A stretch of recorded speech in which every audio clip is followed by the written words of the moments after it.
की पहली तस्वीर। यान पर लगे हाई रेजोल्यूशन कैमरा की फोटो देख हिल गए नासा और चीन।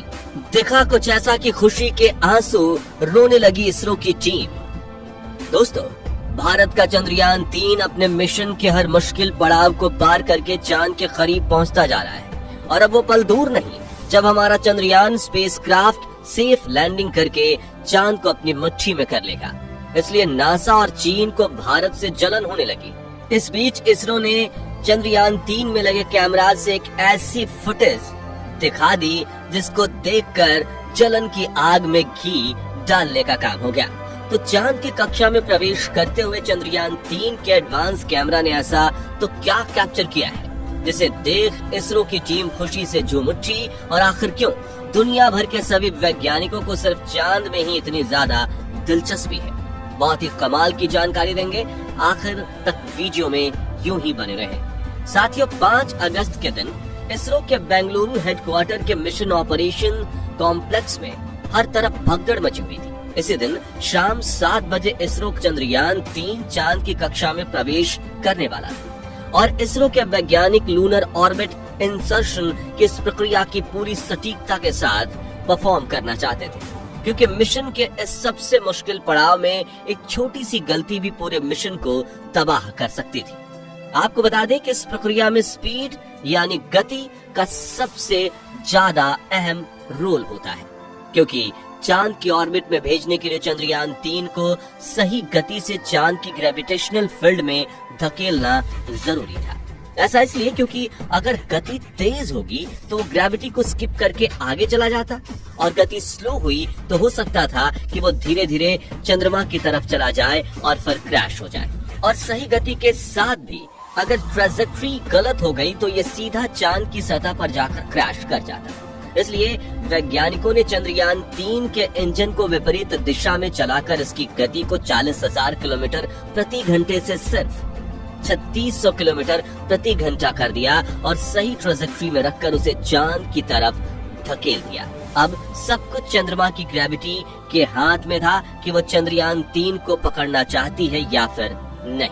यहाँ आपको ये जानकर खुशी होगी दोस्तों कि चांद की ग्रेविटी ने बाहें फैलाकर चंद्रयान 3 को अपने अंदर आसानी से घुसने दिया और उसी शाम इसरो के वैज्ञानिकों ने बताया कि चंद्रयान 3 को चांद की कक्षा में स्थापित कर दिया गया है।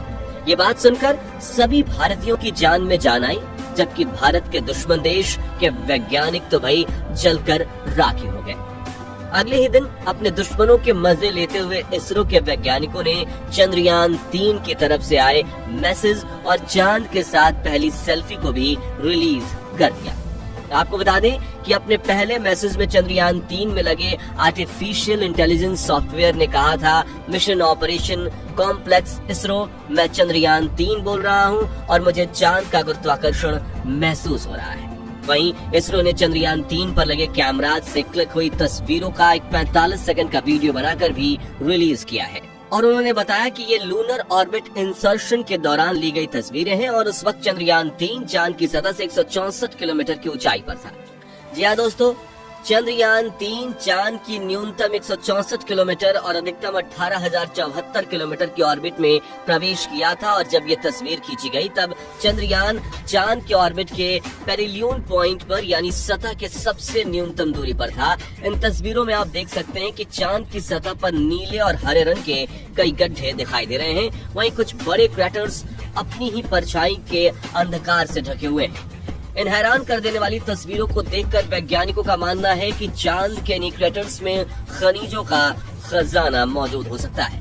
साथ ही सतह के बड़े बड़े गड्ढों के अंदर इतना पानी मौजूद हो सकता है कि जिसका इस्तेमाल करके हम चांद पर हजारों सालों तक रह सकते हैं। यहाँ गौर करने वाली बात यह है कि सतह से 164 किलोमीटर ऊंचाई से ही जब चंद्रयान 3 के कैमराज ने चांद कितनी बारीक तस्वीरें ली हैं तो चांद कितनी डिटेल्ड फोटोज लेगा कि सिर्फ फोटोज के जरिए ही वैज्ञानिक चांद के कई रहस्यों से पर्दा उठा पाएंगे। साथ ही इसरो ने चंद्रयान 3 में इतनी एडवांस आर्टिफिशियल इंटेलिजेंस तकनीक को शामिल कर दिया है कि जब जरूरत पड़ेगी तब ये खुद ही तस्वीरें क्लिक करके डायरेक्ट इसरो के कमांड सेंटर को भेज देगा। और चंद्रयान की इसी तकनीक को देखकर दुनिया भर की सभी स्पेस एजेंसीज ये सोचकर पगला गई हैं कि 2023 के दौर में इसरो ने 2050 के लेवल की सुपर एडवांस तकनीक आखिर खोजी कैसे।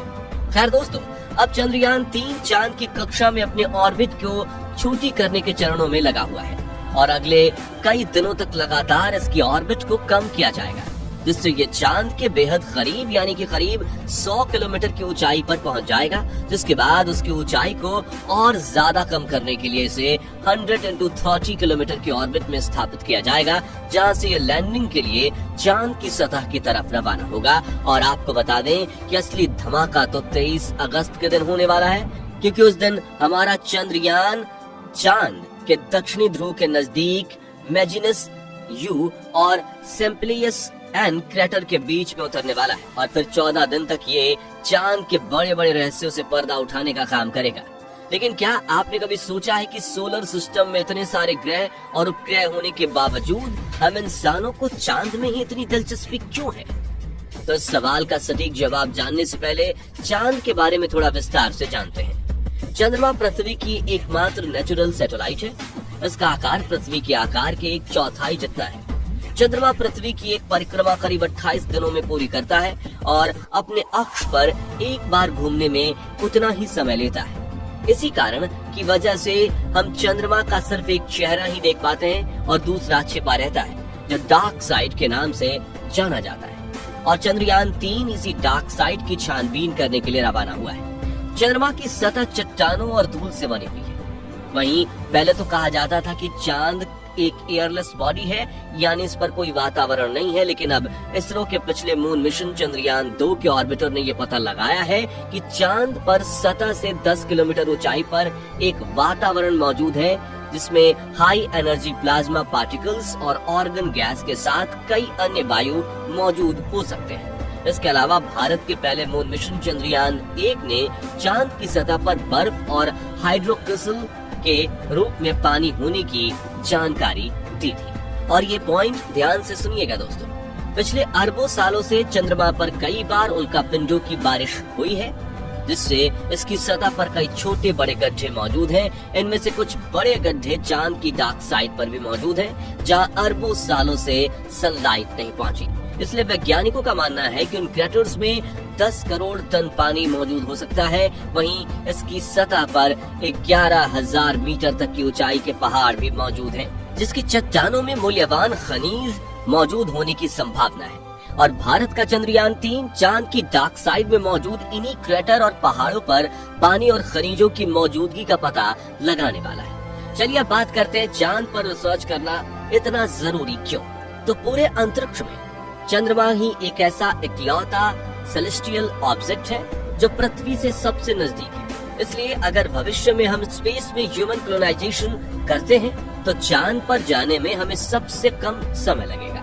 वहीं चांद पर पानी की मौजूदगी का भी पता लगाया है और पानी इंसानी जीवन की नींव है, क्योंकि इसी पानी से हम ड्रिंकिंग वाटर बना सकते हैं। साथ ही बड़ी मशीनों की मदद से इसमें से हाइड्रोजन और ऑक्सीजन बना सकते हैं, जिससे ऑक्सीजन सांस लेने और पेड़ पौधे उद्यानों में काम आएगी, जबकि हाइड्रोजन को हम फ्यूल की तरह इस्तेमाल कर सकते हैं। इसके अलावा दोस्तों चांद पर बड़ी मात्रा में सोडियम, क्रोमियम, मैग्नीज और अन्य जरूरी खनिज की संभावना है, जिसका इस्तेमाल हम हमारी इंसानी बस्ती की डेवलपमेंट में कर सकते हैं। वहीं चांद पर मौजूद बड़े क्रेटर्स के अंदर हम अंडरग्राउंड कॉलोनी बना सकते हैं, जहां इंसानों को रहने के लिए सुरक्षित वातावरण मिलेगा।